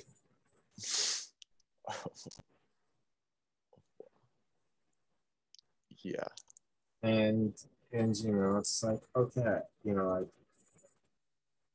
What did, right, right. the sexual orientation thing is like, by all means, don't be in a closet and lie about it, and like live your life accordingly, right? But it's like, what What are you doing? like Right. when she glamorized the life of an addict. That Sure. Sure. Yeah. I don't know if how much I agree with that or what. I think there's value in having that experience of somebody like not knowledge. saying, okay, I'm not going there, or just like Yeah. yeah. I So, think that's like I'm not advocating the censorship. It's like there's value at overlooked, just passing their own judgment. right. But Yes, it's almost like there's some value in like the uh Plato's idea of like, myth should be regulated, almost like the myths that are in public education. There's only so many books you can like have that are like required, or that are books that are part of like this corpus of like uh like the canon, for instance, mainstream thought. What's that? like the canon, like Yes. the literary canon. Yes. The literary canon, uh, the magnetic field of Yeah, yeah, yeah, of probability, yes. and Okay. like like same thing, like like that, like there's the union idea in like in filth that will be found, but it's still filth, right? So like Yeah, yeah. like that, that's the shadow. But also here's the thing. Human I was actually smart. thinking about the union shadow, which it's just like my friend showed me that little clip of like the little Nas rap video where he's just grinding with another dude, like in satanic symbolism, Yeah, right? haven't seen it. Haven't seen it Uh, yet. I and you know what, Myris? I just looked at it, saw some like saw some transsexual guy talking about union symbolism. Another thing I said to my friend was like, yeah, okay, dude. The guy is just trying to be shocking and sell shoes. It's Marilyn Manson all over again. Uh-huh. Except this guy knows how to turn profit. And that was sort of like your take, Oh, what that's pretty much all I had to say about that. What's that? that's pretty much all you had to say What's about that? that. You were like, yeah. And then later I got thinking about union symbolism, and it's like, actually no, the guy actually got union symbolism wrong. It's not necessarily evil. Because like there's like Right. the undesirable, like there's like you can have like what essentially positive traits that are in your shadow, but they have been suppressed out of necessity. Huh. Like look at me, for instance. Am I as disagreeable as I sometimes come off? Uh, no, not at the moment. No, Like in general, no. Like I do know that no. a lot of my what is called trait disagreeableness is compensation. Uh, okay, sure, I'm not that I'm makes not sense. Mr. Like I'm not Mr. Hippie Lovey Dovey either. Like that stuff makes me want to yak, but Sure. I'm not like like my mind isn't usually isn't an Eminem Slim Shady rap song where I just want to pounce everybody. Right. Where you just want But, to fight and yeah, exactly. yeah, yeah, yeah. That is that. I wonder how much of a like trait people high in trait disagreeability, like how often they think about fighting. But that's, I don't know. It was just a half thought. But I do think about it more than I should. I think I wouldn't consider myself as disagreeable as others, but I know I am, like in a lower percentile. I think there's yeah, a healthy and an unhealthy way to be treat disagreeableness. right. So Well, I actually, that'd be like I don't know, being able to like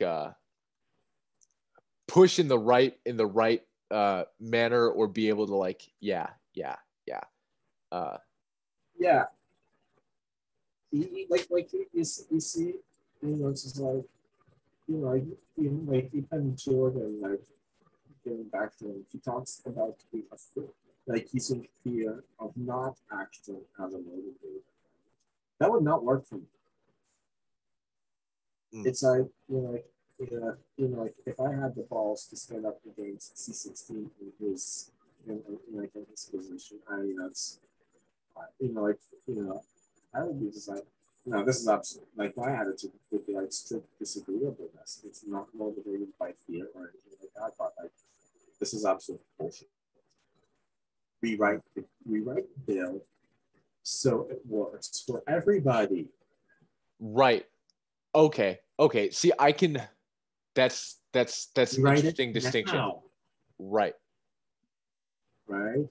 So right. so so I would actually go up. It's like, no, I want you to rewrite this bill right now.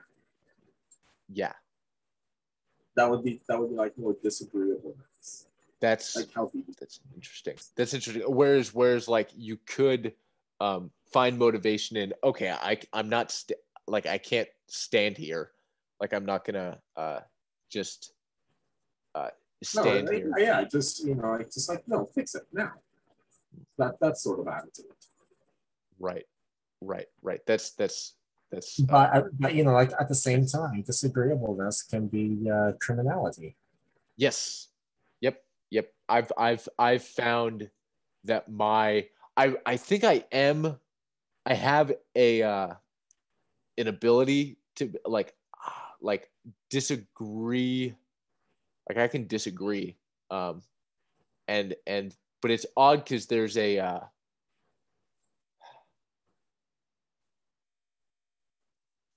like it does sort of come naturally for me to like fight back You on can still things. fight high agreeableness. It's just if you're sticking up for somebody. Yeah, yeah, yeah, yeah. Or that'd be It's like I said, it's just would that be disagreeability? Like if you were um like if a bully, I don't know what that almost seems like it'd still be like it actually depends from like what headspace you're coming from, like r- what you're talking about. right, the headspace uh yeah, yeah. I think there is like you would be somebody who is more You see, agreeable. I think someone who is ballsy and agreeable would know it's like you're picking on a kid. Fuck you. Like seriously, grow up. Fuck off. Right? Right, But they someone who is disagreeableness and be like, no, I don't like what you're doing. Fuck you. right, right. Right? Well, So I think if like like you can like if you see a bully, you can still disagree with what he's doing. Like that's the only reason I yeah, think like you would call it exactly. disagreeability. Exactly. Like what I'm saying is like my speculation is like how you would actually stand up to that bully. Like Right. if you saw somebody, if I just like my speculation is someone who is more agreeable than me, and if saw someone bullying me too, it's like I don't like what you're doing, kid. Stop it now. Sure. Right? and because it bothers the kid, but someone who is disagreeable is like, no, I don't like what you're doing because it bothers me. Right. Right, Right. then Right. Right. and then he sounds like and then he's behind gestures for like, which is like the less like disagreeable. It's like you saw like probably like from my facial expression how it was like, it's just like, dude, like, oh, fuck yeah. Like it had, like it was like, like in some way, um, in some way, like if you're disagreeable, you actually make, yeah,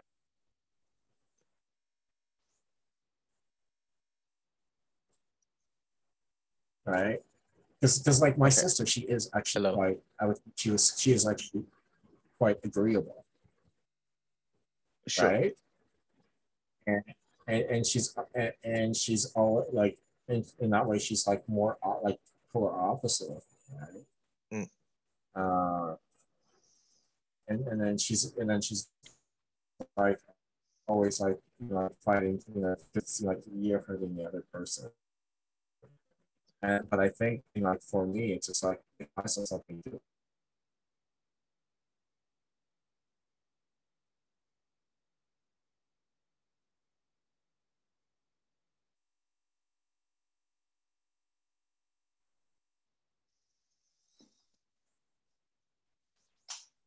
Damn.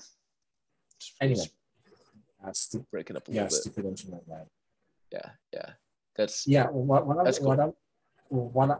what I'm trying to say, it's like like when it comes to issues of justice, I think an agreeable person would be standing up for somebody. A Mhm. disagreeableness would stand for somebody because that bothers the person in question. So I think if you're disagreeable, you actually take, like actually, like take it for. Does that make sense or not really? Yeah.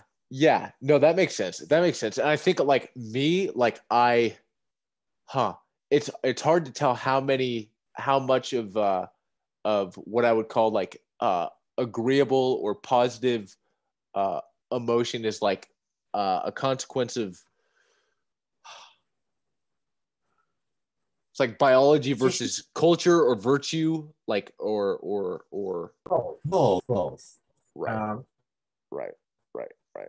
Um, I don't. yeah. I don't even think positive.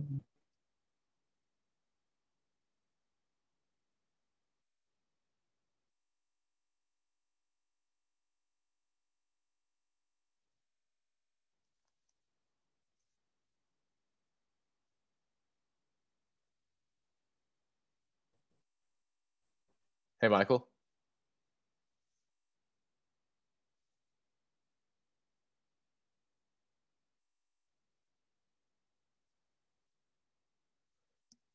Um, Thank you, Michael, for being here. We'll give it 10 seconds.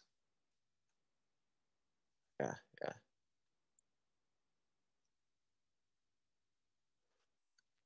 Well, thank you, Michael, for coming on. I will see you. I will see you next time. Hopefully, he comes back on. But um, if not, it was great talking, Michael. You're a swell guy. Really appreciate your person. Um, and yeah, that was a great conversation.